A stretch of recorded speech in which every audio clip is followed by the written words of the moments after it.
Oke, halo semuanya, welcome back to William Martanto YouTube channel. Dan kali ini kita masih berada di playlist untuk apa sih namanya, update teknikal. Jadi di mana saya akan membahas saham secara teknikal dan kira-kira apa yang bisa saya perhatikan kalau misalnya ada. Kebetulan kali ini saya akan mencoba untuk di vlog ini saya akan mencoba untuk mengupdate IHSG dulu berhubung nih tutup pekan ya. Ini tanggal 18 Maret 2022 di hari Jumat. Jadi saya ini sih sebenarnya bukannya video yang mestinya bukan yang wajib-wajib banget dibuat ya, karena kan update market itu sebenarnya mungkin cuma berlaku sebentar, tapi saya akan mencoba mengupdate kondisi hari ini dan kira-kira apa yang bisa diperhatikan untuk beberapa waktu ke depan.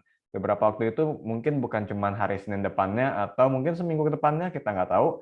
Tapi beberapa hal yang akan saya bagikan ini mudah-mudahan bisa membantu Anda karena di hari ini atau di seminggu ini lebih tepatnya, IHSG itu sempat sentuh level 7.000, sempat lewat dikit lah kalau nggak salah, dan di Jumatnya ditutup menurun.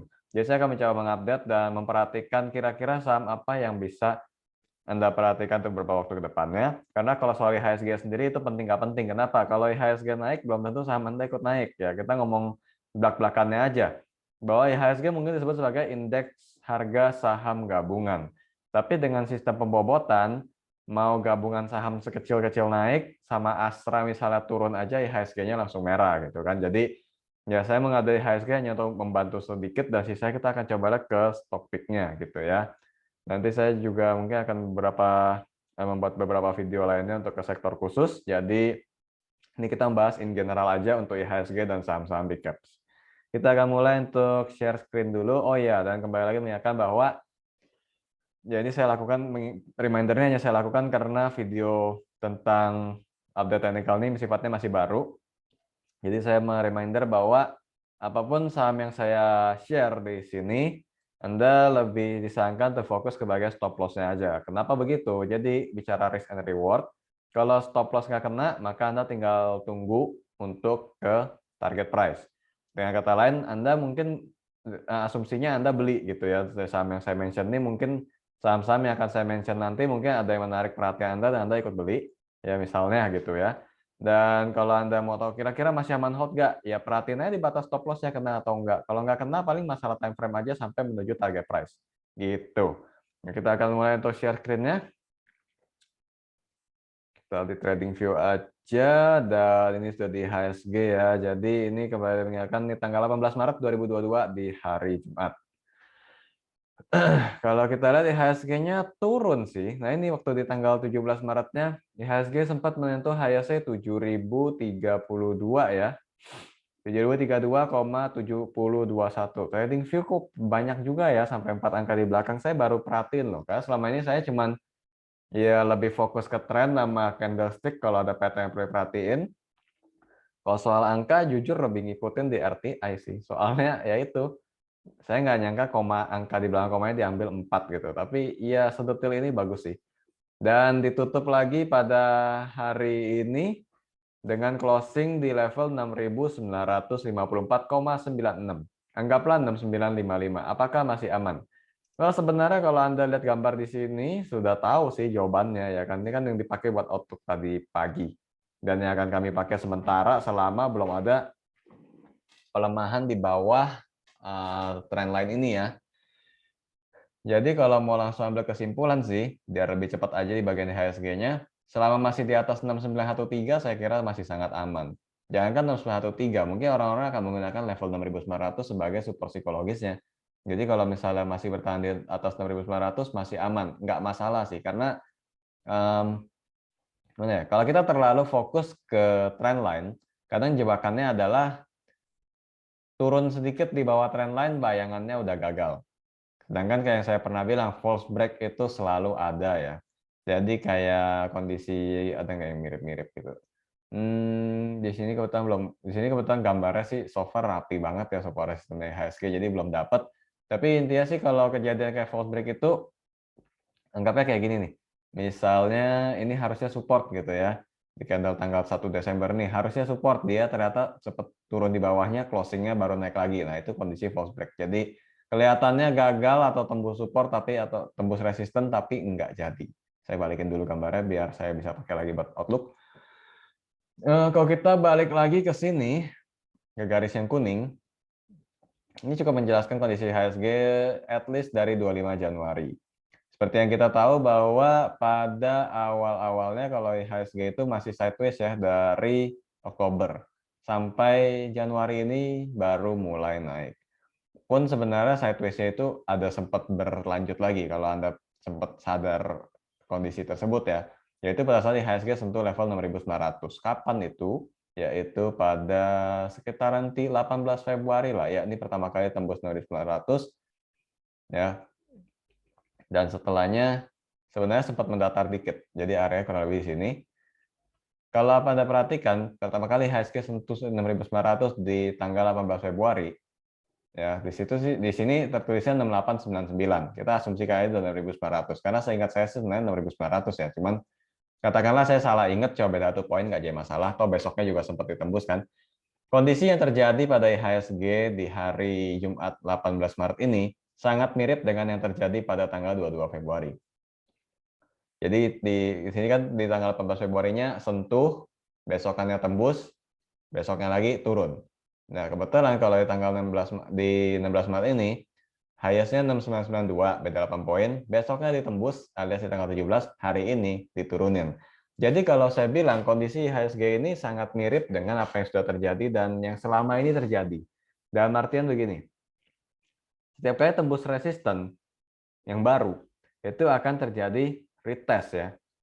Dan juga profit taking pastinya, karena kalau apalagi kondisi all time high itu biasanya orang lebih ragu. Biasanya sih kalau yang bisa Fibonacci retracement gitu ya, mereka tinggal lihat extendednya ke berapa, extendnya kemana gitu kan. Cuma kalau yang nggak bisa, kalau modal trend following biasanya pakai garis-garis gitu kan sifatnya support selalu di harga yang lebih rendah. Biasanya orang mencoba untuk profit taking di saat lagi tinggi-tingginya sehingga secara nggak langsung ikut serta menekan harga atau menekan indeks. Dan itu yang terjadi pada market pada tanggal 18 Maret 2022 ini. Jadi kalau menurut saya sih ya karena udah sentuh 7.000 sempat gitu ya, dan tadi kan highest-nya 7.000 juga, akan mulai fase yang bisa dikatakan retest atau pengujian kembali, dan IHSG mungkin akan agak mix, cenderung melemah sedikit karena ingin mencoba level 7.000 ini. Bisa jadi resisten tetap atau dijadikan support baru. Gitu. So far kelihatannya sangat wajar ya kondisi-kondisi yang seperti ini. Cuma karena trading view nggak ngasih lihat volume ya, di sini kan tidak disediakan ya. Jadi kita ke saham-saham penggerak indeksnya aja. Untuk IHSG saya kira sampai sini aja. Intinya sih kita perhatikan tadi 6913 atau kalau Anda bilang 6.900 juga nggak apa-apa. Karena bisa aja kesalahan saya di garis saya mungkin kurang miring. Bisa aja yang benar sebenarnya 6.900 juga supportnya, tapi saya yang salah gambar. Jadi kita sepakatin aja di 6.900, setidaknya IHSG belum patah tren kalau kita tarik garis dari 25 Januari 2022-nya. Sekarang kita ke saham-saham penggerak indeks atau yang biasa saya sebut sebagai index mover, kira-kira kondisinya gimana? Saya mulai dari yang cukup besar dulu bobotnya, yaitu ASI. Astra International. Walaupun naik, saya jujur agak mempertanyakan sih, ini gap kapan ditutup ya? Karena kan kalau lihat IHSG punya tradisi kan kalau gap pasti tutup. Ini pattern juga udah pernah kita buat ya, soal pattern dia namanya falling wedge, bullish, confirm, the confirm langsung gap lagi. Emang agak meninggalkan pertanyaan buat saya ini kira-kira mau ditutupnya kapan, tapi kalau misalnya kita tahu ada gap, berarti kalau sewaktu-waktu nih saham ASI ini turun, dan itu cuma menutup gap sampai sekitar 5825, sebenarnya Anda nggak perlu panik sih. Walaupun misalnya Anda beli di 6.400 nih, misalnya gitu ya. Saya bilang dulu misalnya, karena kan kita nggak tahu alasan saham akan turun kan. Dan penutupan gap bisa menjadi salah satu alasan sebenarnya. Kalau misalnya suatu ketika turun mendadak dan dia cuma sampai tutup gap di 5825, ya be happy kesempatan averaging down kalau terbatas di situ ya. Karena itu benar-benar cuman kayak kayak ya let's say bandar bertugas rapiin grafik misalnya gitu kan. Jadi kalau kondisinya IHSG cuman ASI ini cuman turun untuk nutupin gap 5825, mau yang averaging down ataupun mau yang baru beli itu dikasih kesempatan banget. But overall untuk sekarang kita fokus aja dengan pergerakannya, yang mana saya masih main dengan grafik, ini ganggu juga. Dengan grafik bahwa saat ini IHSG Kenapa saya IHSG mulu? Ini kan ASI. Jadi untuk saham ASI ini masih bergerak dalam pattern yang bullish, ya trennya naik, teman saat ini ada pattern di symmetrical triangle ya, lebih ke sana kecenderungannya, dengan posisi memang dia kena neckline. Seperti biasanya saya akan mengingatkan kembali, cara saya menggambar support dan resisten itu sangat sederhana. Saya nggak ke time frame-nya, tapi kepada titik terendah dua titik terendah sama dua titik tertinggi. Dalam hal ini saya mengambil titik tertingginya di tanggal 8 Maret pada 6550 dan titik tertinggi kedua saya sambungkan di tanggal 17 Maret pada 6475. Ketika saya gabung itu, kalau memang setelahnya garisnya trennya nyambung terus, itu bukan bikinan, bukan settingan gitu. Nah, jadi saya coba cari contoh. Kalau misalnya sudah dapetin dua titik pertama ya sebagai resisten dan berikutnya ambil titik terendahnya sebagai support ada di 11 Maret dan kebetulan kena di hari ini punya. Ya kalau udah nyambung kita udah dapat patternnya gitu. Atau tren lain biasa kalau memang trennya cuma lurusan aja. Jadi intinya sih ambil dua titik pantul. Di atas sebagai resisten, di bawah sebagai support. Dalam hal ini saham ASI sedang bentuk symmetrical triangle. Ya, dan catatan khususnya bahwa ini ada gap di 5825 yang mana kalau diturunin ke sini masih bagus banget. Maka 5825 saya kira masih jadi penurunan yang wajar dengan posisi harga di 6400 sekalipun. Dan kalau misalnya ini khusus buat yang baru mau beli misalnya ya.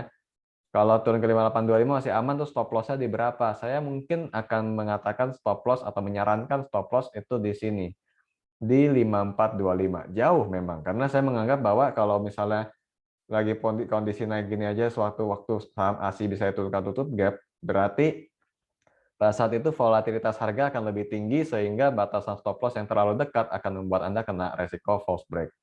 Gitu. Nah, kalau misalnya dia bisa lewatin resistennya, misalnya di sini 6475 ya, emang udah deket sih. Ya, jadi 6475 sebagai resisten bisa tembus, kira-kira targetnya ke berapa? Nah, ini nih yang paling seru nih. Orang dari dulu ngeramal ASI itu bisa naik ke 7.000. Saya juga sebenarnya salah satu yang berharap kalau dia bisa ke sana. Bukan karena saya punya posisi ya. Rata-rata saham-saham yang saya bahas di YouTube itu saya nggak punya sama sekali di Porto. Jadi saya ngomongnya netral dan lebih enteng gitu. Kalau salah benernya juga lebih realistis dan tidak didasari oleh apa namanya oleh posisi gitu ya. Dan kalau misalnya ASI bisa 7.000, saya seneng. Kenapa? Impact-nya kayak IHSG gede gitu loh. Nah, kalau kita lihat ulang sedikit, jadi setelah pattern yang terkonfirmasi di 6475, kira-kira targetnya ke berapa? Ini kalau kita lihat nih HSG, lagi-lagi HSG kan. Ini saham ASI ini punya resisten yang cukup kuat di 6825. Maka targetnya untuk saham ASI ada di 6825 setelah konfirmasi pattern ini untuk penguatan lanjutan. Ya pattern after pattern lah kalau saya sebut aja. Pattern 1 confirm naik, pattern 2 confirm bisa aja lanjut naik lagi. Gitu. Jadi kalau untuk ASI mungkin nggak ada jadi penyebab IHSG agak tertekan, termasuk sih, cuman dia minusnya cuma 0,39, nggak mungkin dia doang, kemungkinan ada big cap lain yang lumayan neken. Ya, jadi untuk ASI lumayan bagus dengan target di 6825 estimasi dan turunnya tadi stop loss-nya di 5425 ya. Itu yang saya perhatikan di sini. Kita coba saham berikutnya yang kelas berat juga bisa gerakan IHSG yaitu Telkom. Telkom malah saya suka sih hari ini naik 1,34%.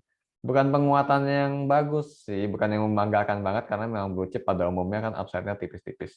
Saya mau lihat tren lain sebentar. Kita lakukan ini secara live sama-sama karena menurut saya lebih efektif dan karena saya juga jarang banget perhatiin yang kayak gini-gini. Cuman kali aja info ini membantu. Untuk Telkom tren jangka panjang ternyata dari Juli 2021 masih uptrend terus sampai sekarang. Ini mungkin bentar lagi akan ada yang bilang sekaliannya lu garis sampai tahun 90-an gitu kan. Tapi ya kalau emang masih nyambung kenapa enggak?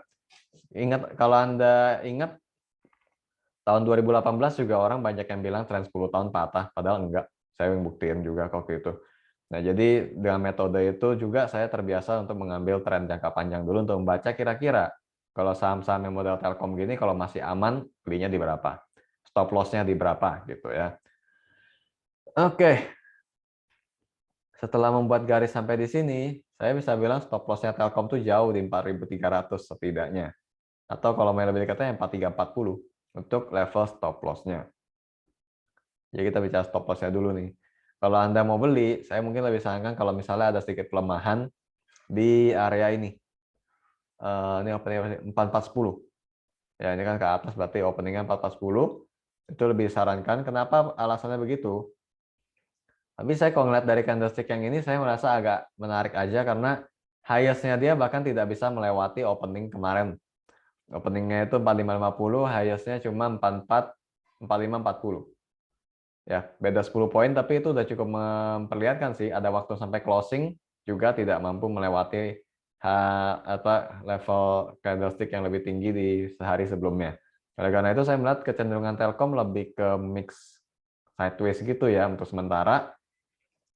Area 4410 mungkin bisa jadi area beli, stop loss-nya 4300, targetnya ke berapa sih udah bebas selama dia nggak tembus ini.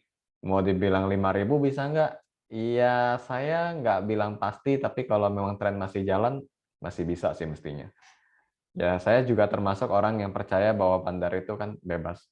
Ada buku saya kok, The Tao of Bandarmologi, saya yang tulis di situ soal teori kebebasan bandar. Nanti Anda tinggal tunggu aja bukunya terbit, nanti lihat sendiri. Setelah ASI, Telkom, BBCA ya. Kita lihat kelas beratnya dulu untuk mengukur IHSG-nya.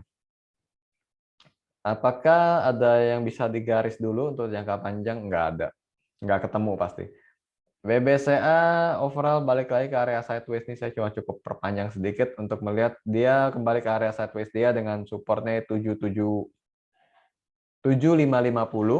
dan resistannya ini 7950. Dan sekarang 7.900. Boleh beli nggak Pak? Ini banyak-banyak nanyain nih kemarin sampai tadi pagi juga. Ya, Pak boleh buat HSG naik keangkat juga sama BBCA itu udah jelas, dan kemarin BBCA sempat menyentuh level 8.300 yang mana itu melewati level 8.250. Itu all time high-nya BBCA ketolong dia stock split. Sebelum stock split nggak pernah ke level ini. Maksudnya gimana tuh? Itu Anda tinggal kaliin aja rasio stock splitnya kan. Ini stock splitnya 5:1 kan. Ya Anda kali 5 aja, jadi berapa. Dan itu benar-benar secara chart yang sudah di-adjust, ya, adjust data dan segala macamnya, 8250 itu sepanjang sejarahnya BCA waktu itu adalah tertingginya. Nah, di hari Kamisnya tanggal 17 Maret sudah berhasil ditembus bahkan mencapai 8.300. Ini sangat memperlihatkan BBCA jadi lebih menarik. Jadi kalau misalnya orang lihat BCA bisa all time high, apakah masih layak beli atau enggak? Pasti ada aja yang pertanyaan kayak gitu, itu wajar. Mari kita coba bantu. Kalau dia kembali ke area sideways dan masih bertahan di atas 7550, menurut saya sih masih layak dibeli. Jadi cicil aja sambil dia turun sambil Anda cicil. Kalau saham BCA dibuat trading mungkin kesannya lucu ya, cuman kalau harga segini sih bisa-bisa aja. Jadi dalam artian dengan dia udah stock split, Anda mau trading bisa, mau diinvest juga terserah Anda gitu. Ya, saya cuma ngebantu dari sisi teknikal, menurut saya dia lebih aman dari sisi harga kalau dia bertahan di atas 7550. Sebagus-bagusnya saham invest juga kalau chartnya turun kan orang peminatnya turun juga gitu kan.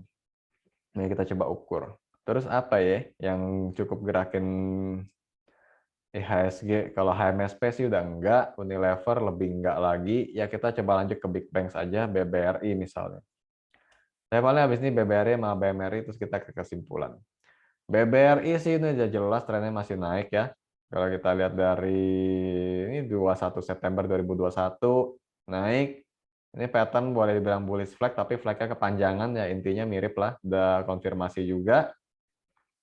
Lanjut naik, hari ini turun 1,51%. Kayaknya ini juga salah satu bebannya market. Kenapa IHSG tadi agak turun. Kalau misalnya untuk BBRI saat ini area pergerakannya menurut saya ya, kayaknya di sini deh. Untuk support resistennya yang bisa Anda perhatiin. Estimasinya saya sih kalau turun antara kali 4.500 atau sekitar 4.380 itu aman gitu kan. Kalau misalnya mau dibeli. Ya kurang lebih 4.500 mungkin bisa start cicil beli kalau menurut saya. Misalnya coba-coba pakai Fibonacci, bukan indikator yang sangat saya kuasai ya, cuman saya kurang lebih ngingat-ngingat cara nentuin persentasenya yang 1 sama yang 0-nya tuh di mana. Seingat saya sih kalau udah ada pullback atau retrace gitu baru digambar, dan estimasinya adalah kalau balik retrace 100% kan balik ke titik awal gitu ya. Kalau salah nanti boleh komen di bawah, nggak apa-apa, biar saya yang belajar sama Anda, nggak apa-apa. Jadi kalau menurut saya sih 4.500 juga kebetulan memang ada supportnya di sini kan. Di candle tanggal 2 Maret memang 4.500 jadi support pertama untuk BBRI. Kalau bisa buy and weakness di situ sih nggak masalah, kebetulan dikasih turun. Dan incaran berikutnya, kalau saya nggak pakai Fibonacci-nya, kalau dibuang, saya mungkin akan pilih area di sini. 4340 untuk membeli BBRI. Kalau saya ya, tapi saya sih jarang di saham blue chip, cuman sebatas ngecek aja. Dan ini berguna juga buat saya kalau misalnya mau prediksi IHSG gitu loh. Bukan IHSG yang menggerakkan saham, tapi saham yang menggerakkan IHSG, ya kan. Nah, sekarang last one kita ke BMRI.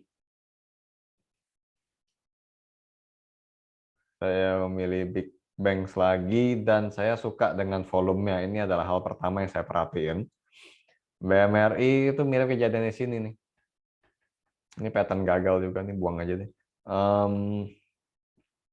Jadi kalau kita lihat di sekitaran Oktober 2021, BMRI patternnya mirip nih. Pattern dalam hal pola di volumenya ya. Ketika volume melonjak, harganya sih ikut. Cuma yang kali ini agak beda gitu ya. Nggak langsung naiknya gila-gilaan. Tapi sejauh ini bagus ya. Karena BMRI sebelumnya kan sideways nih. Di area ini. Saya coba gambar aja daripada cuma ini itu doang. Oke, ini dia. Jadi area BMRI-nya ada pertama di 7450 dan di 7950. Dia balik lagi ke area sideways. Masih bagus nggak? Mirip BBC aja sih prinsipnya kalau dia balik ke area sideways. Anda cukup lihat batas bawah di sideways-nya dan pastikan dia tidak tembus dan silakan di hold. Gitu. Dalam hal ini berarti 7450 menjadi batas kalau sampai Anda harus stop loss jika Anda beli BMRI baru-baru ini gitu ya. Tapi kalau yang udah punya barang di 6.800 gimana? Iya, stay cool aja kalau memang masih naik mah. Gitu ya. Jadi ini cuma untuk mereka atau Anda yang baru mau beli di harga sekarang. Kurang lebih saya membantu kira-kira di situ. Nah, saya kira kalau kita mau simpulkan, memang pertama koreksi yang terjadi pada IHSG seminggu ini adalah akibat profit taking juga setelah tersentuhnya level 7.000. Ya, itu hal yang sangat wajar dan saya kira Anda atau saya salah satu penekan IHSG-nya juga karena kita profit taking. Tinggal sahamnya kita itu bobot ke IHSG gimana gitu kan. Jadi kesimpulannya koreksi wajar dan menurut saya masih bisa melanjutkan penguatan ya untuk market. Cuman ya kembali mengingatkan bahwa siklus market di Maret April itu upside-nya tipis. Jadi kalau misalnya siklus itu masih berjalan, kita otomatis waktu atau kesempatan untuk tradingnya, apalagi saham-saham yang penggerak indeks biasanya nggak terlalu memuaskan hasilnya. Tapi kalau udah mulai masuk bullish, IHSG-nya naik, ya saham-saham penggerak indeksnya makin kenceng semua gitu kan. Jadi kiranya itu aja yang saya bisa ulas. Mudah-mudahan membantu ya. Jadi kalau khususnya kalau Anda yang sukanya saham-saham yang big cap dan pengen koleksi justru saat IHSG turun gitu kan, sesuai dengan teorinya be greedy when others are fearful gitu kan. Dan dilakukan di saat IHSG lagi turun. Kalau Anda melakukan itu, saya kira itu hal yang pemikiran yang bagus dan saya mencoba membantu kira-kira belinya di area berapa yang lebih aman. Aman menurut saya gitu ya. Dan kalau misalnya Anda sepakat mau ikut silakan, yang penting perhatikan batas stop loss-nya. Kalau setengah yakin dengan omongan saya, dicek kembali. Kalau tidak setuju, abaikan aja. Nggak masalah saham apapun yang Anda beli, endingnya cuan itu benar. Gitu ya. Seperti biasanya saya selalu bilang gitu ke orang-orang. Biar nggak rebut panjang-panjang soal teori, yang penting asalkan siapapun yang beli saham dan dia jual di harga lebih tinggi, ya benar-benar murni trading, ya itu udah benar lah. Menurut saya sih gitu aja. Oke, jadi untuk update IHSG di minggu ini saya kira sampai di situ aja. Mudah-mudahan membantu Anda dan kita akan ketemu lagi pada vlog saham selanjutnya. See you again.